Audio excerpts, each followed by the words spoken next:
नरेंद्र मोदी इस मुल्क में तारीख लिखना चाहते हैं। क्या तारीख लिखना चाहते हैं? कि मैंने इस देश को, गांधी अंबेडकर के देश को मैंने हिंदू राष्ट्र बना दिया। आज मुल्क के 17 करोड़ मुसलमान भारत के वजीर आजम पर एतमाद भरोसा नहीं करते, बिल्कुल नहीं करते। बता रहा हूं, खुल के कह रहा हूं। मुझे आज भी रूल ऑफ लॉ में भरोसा है, मुझे आज भी कानून पर, संविधान पर भरोसा है, मगर ड्यू प्रोसेस तो फॉलो होना चाहिए। ड्यू प्रोसेस फॉलो नहीं हो रहा। ख्वाजा अजमेरी के आस्थाने पर चादर बिछाइए, मगर आप जो चादर मुझसे छीनना चाह रहे हैं, मेरी मस्जिद है, आप हर मस्जिद को छीनना चाहते हैं।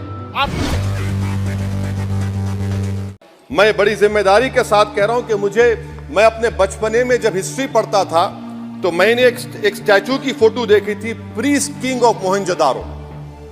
ऐसा लगता है कि वैसा ही लग रहा है कि प्रधानमंत्री नहीं है बल्कि पुजारी सम्राट बन चुके हैं वो।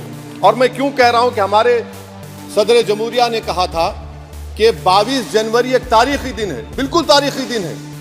22 जनवरी की बुनियाद 6 दिसंबर 92 को रखी गई। 22 जनवरी की बुनियाद 86 में ताले खोलकर रखी गई। 22 जनवरी की बुनियाद जीबी पंत ने रखी थी, इसीलिए तारीखी दिन है। और तारीखी दिन इसलिए भी है कि सर, इसी ऐवान में 16 दिसंबर 1992 को हमने एक रेजोल्यूशन पास किया था।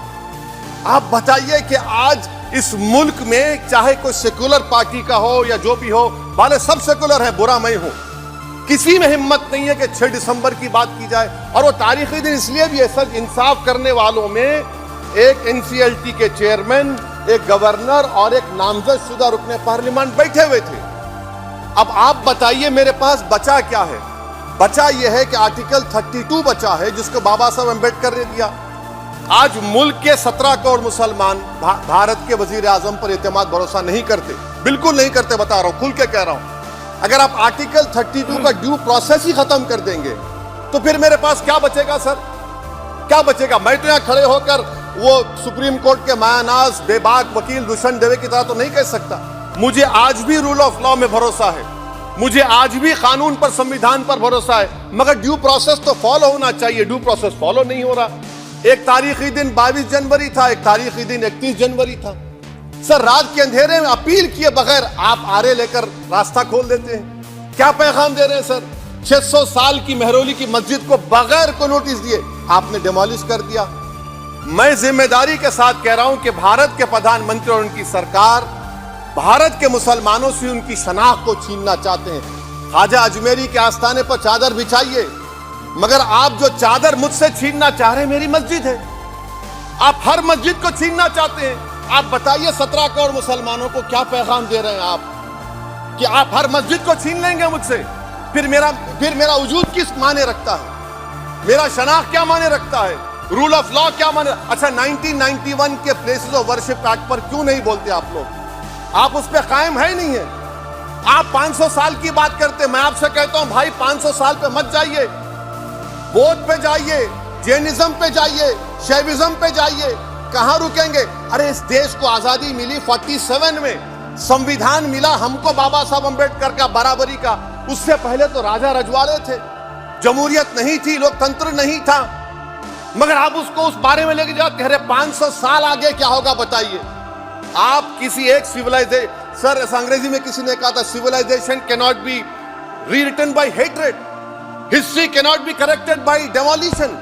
आप ये नहीं कर सकते।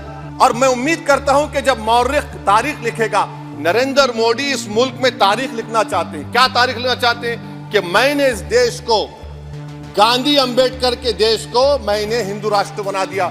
मैं उम्मीद करता हूं कि हमारे भारत के, हमारे हिंदू भाई देश के प्रधानमंत्री की सोच को नाकाम करेंगे। उन पर है, अब देखते हैं क्या होता है। सर, नेबरहुड फर्स्ट की पॉलिसी है। नेबरहुड फर्स्ट क्या हो रहा है सर? हम सोशल मीडिया के जरिए फॉरेन पॉलिसी चला रहे हैं। मालदीव छोटा मुल्क, वो हमको आंख दिखा रहा है, चीन की गोद में बैठ गया।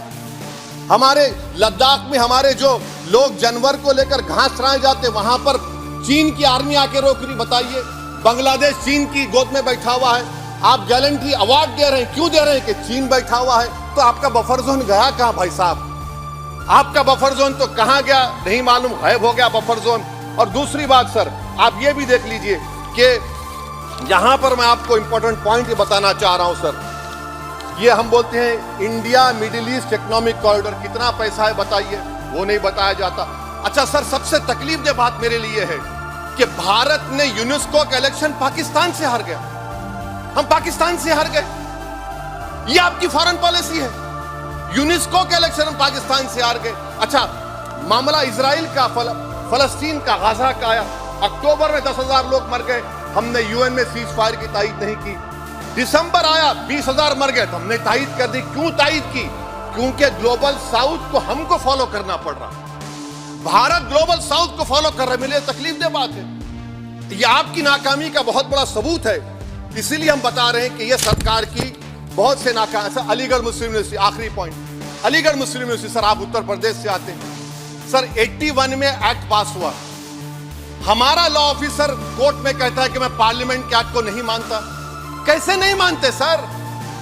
क्या नरेंद्र मोदी ने पार्लियामेंट को नॉमिनेट किया या पार्लियामेंट ने नरेंद्र मोदी को प्रधानमंत्री बनाया? बताइए। 81 के एक्ट को नहीं मानते। सर, 2 ही तो सेंट्रल यूनिवर्सिटी है मुसलमानों के। 1,80,000 आप ही के सरकार के दौर में मुसलमान हायर एजुकेशन निकल गए। आप अलीगढ़ मुस्लिम से छीनना चाह रहे हैं। Theory of separation of powers में एग्जीक्यूटिव हमको डिक्टेट करेगा। मेरी आवाज तो पार्लियामेंट है, अब मेरी आवाज के खिलाफ एग्जीक्यूटिव सुप्रीम कोर्ट में बोलता है। अलीगढ़ मुस्लिम यूनिवर्सिटी से इतनी नफरत क्यों है आपको? वहां पर तो हिंदू भाई भी पढ़ते हैं। सर, ये अलीगढ़ मुस्लिम यूनिवर्सिटी का मामला है सर। तो मैं आपसे इस बात पर, इस शेर पर अपनी बात को खत्म कर रहा हूं सर। आप भी उर्दू दां हैं जी। मसीहाओं को जब भी आवाज दी है, अहमद फराज का शेर है जी जी। मसीहाओं को जब भी आवाज दी है, पलट कर आ गए हर बार कातिल। मसीहाओं को जब भी आवाज दी है, पलट कर आ गए हर बार कातिल। वहां क्या दाद खाही, क्या गवाही, वहां क्या दाद खाही, क्या गवाही, जहां हो मुंसिफों के यार कातिल। सर, मैं फिर से हुकूमत से मुतालबा करता हूं कि अल्पसंख्यक समाज के बजट के स्कॉलरशिप को आप डिमांड ड्रिवन करिए। भारत के प्रधानमंत्री प्रधान सेवक रहिए। आप कोई प्रीस किंग मत बन जाइए। आप जीतेंगे, कौन जीतेंगे देश तय करेगा। मगर याद रखिए, 17 करोड़ मुसलमान आज गम और गुस्से में हैं और इस बात को महसूस कर रहे हैं, इस बात को महसूस कर रहे हैं कि प्रधानमंत्री को हम नोट नहीं दिए मगर हमारा प्रधानमंत्री है। आखिर ये प्रधानमंत्री 17 करोड़ मुसलमानों की उनकी शनाख्त को कैसे मिटा रहे हैं, कैसे उनको आप मार्जिनलाइज कर रहे हैं। इसीलिए सर, मैं उम्मीद करता हूं कि हमारे सेकुलरिज्म जो है, वो मैं पॉलिटिकल सेकुलरिज्म कभी नहीं माना। जो सेकुलरिज्म संविधान में लिखा गया उसकी हिफाजत करेंगे। मुल्क अहम है। वरना याद रखिए, आप चुनाव जीते हारे, मगर अगर आप 17 करोड़ एक जनता को आप गैर यकीनी कैफियत पैदा कर देंगे, ये देश के हित में नहीं होगा। बल्कि हम तो उम्मीद कर रहे हैं कि ड्यू प्रोसेस अदालत फॉलो करेगी। अदालत अगर एक तरफा फैसले करेगी तो गलत होगा। सर, बहुत बहुत शुक्रिया।